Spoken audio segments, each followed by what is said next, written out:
It's finally here, folks. Draft week is upon us. Right in front of Acrisure Stadium, where that big main stage is getting its final touches. That's where we'll hear the names of each draft pick announced.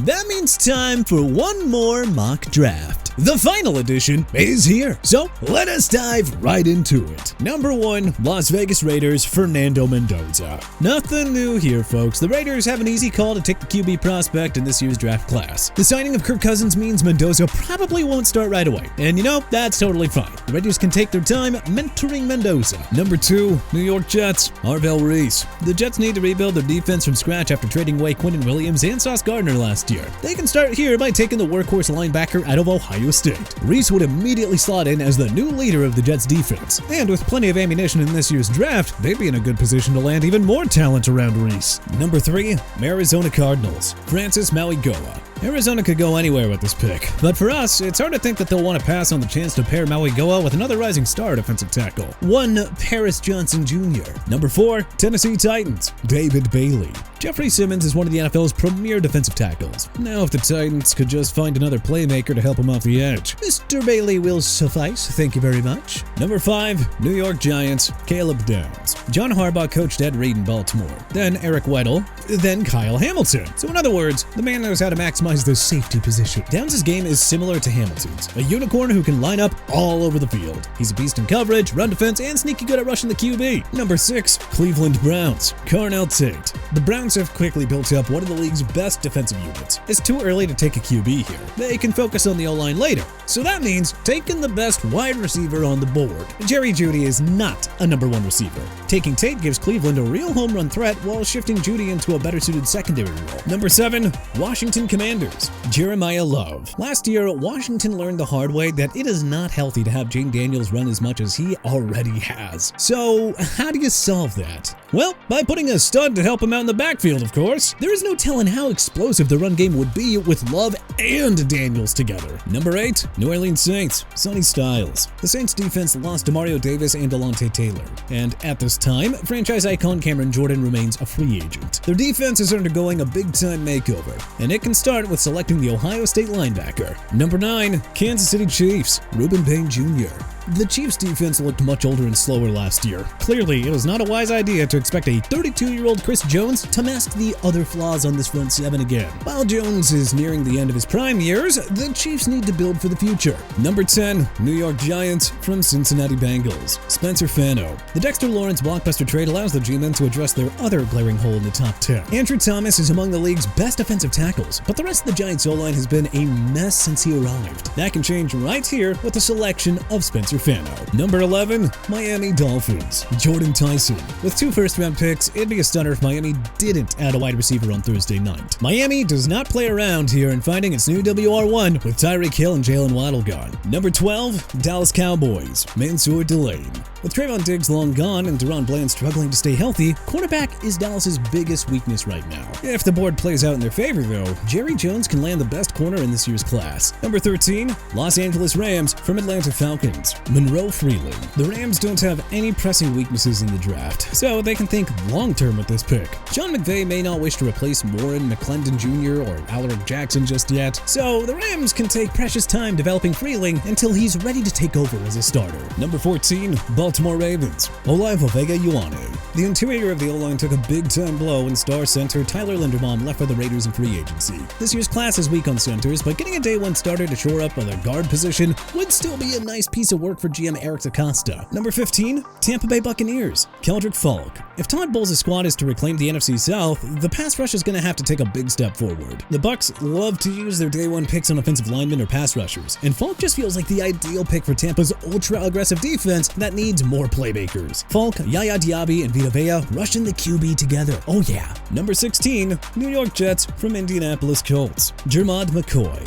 Ty Simpson was a tempting pick here, but this is an ideal opportunity for the Jets to find Sauce Gardner's replacement, and it's only fitting if they find it here. Number 17, Detroit Lions, Akeem Maciador. The Lions could go with an offensive lineman here, but they sorely lack a capable secondary pass rusher to help Aiden Hutchinson. They can solve that right here by taking the Miami product, who nearly led the Hurricanes to a national championship triumph. Number 18, Minnesota Vikings, Dylan Thieneman. The Vikings had the league's number 2 pass defense last season, but I mean, why stop there? Adding Thieneman would give Brian Flores' group a secondary with the depth and star power to be as dangerous as the Seattle Seahawks' dark side group. And yeah, a Swiss Army knife safety like Dylan would be very helpful in a division with Jared Goff, Jordan Love, and Caleb Williams. Number 19, Carolina Panthers, Caleb Lomu. The Panthers are one of the great mysteries at this draft. We could see them adding another pass catcher or addressing the defense, but it would be wise to continue building upon an O-line that improved mightily in 2025. Number 20, Dallas Cowboys from Green Bay Packers, TJ Parker.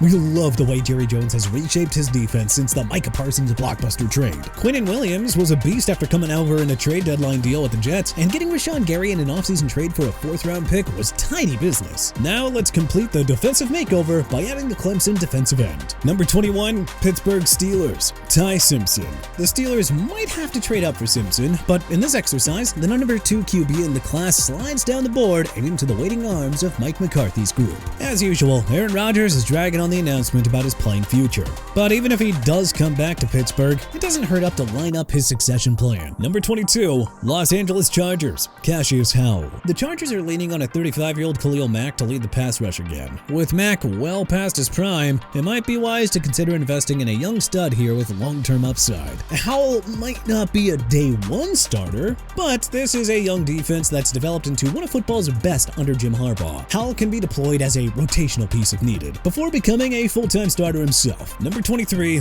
Philadelphia Eagles, KC Concepcion. With the Eagles reportedly planning to trade A.J. Brown to the New England Patriots after the draft, Nick Sirianni's squad has to take a receiver here. Lots of enticing guys to choose from, but Concepcion's speed and ability to stretch the field would make him a lethal number 2 receiver for Devontae Smith. Number 24, Cleveland Browns from Jacksonville Jaguars, Caden Proctor. The Browns' offensive line has undergone a massive turnover. A youth injection is necessary, and they can get started here by taking the 2025 Consensus All-American and Jacobs Blocking Trophy winner. Number 25, Chicago Bears, Peter Woods. Montez Sweat led the Bears with 10 sacks last season. He didn't have much support, with no other Chicago player topping 6 sacks though. That could change here with Peter Woods, a well-rounded defensive tackle who can shore up the run defense and interior pass rush. Number 26, Buffalo Bills, Avian Terrell. Buffalo had the league's number 1 pass defense in 2025, but their secondary had a knack for getting lit up against quality opponents. See the divisional round loss to the Denver Broncos. The Bills haven't had an elite shutdown corner since prime Tre'Davious White. Well, they could get one here in Terrell. Number 27, San Francisco 49ers,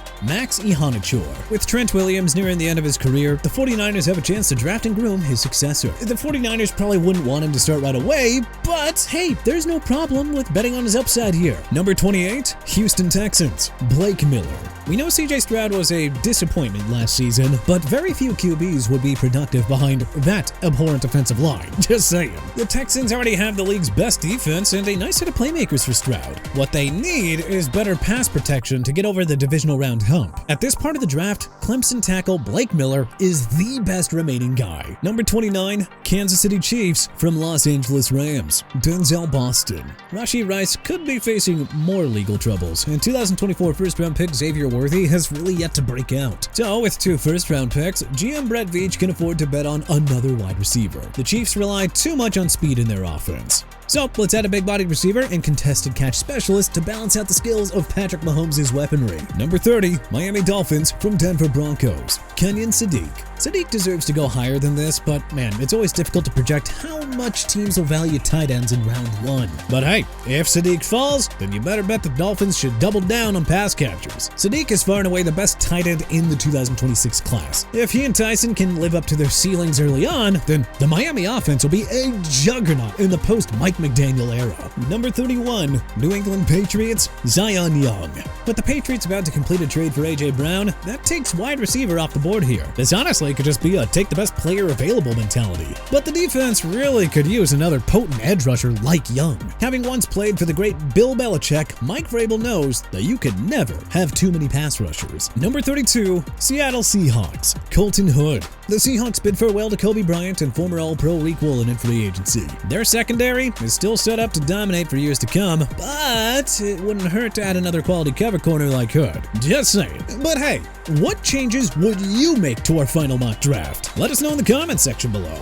If you like this video and learned a thing or two, then hey, clicking the like button helps us out a ton. And you know, we really appreciate it. If this is your first time coming around to TPS though, then subscribing is a great idea, because we put out videos like this every single day. But as always, thanks for watching, and we'll see you guys next time.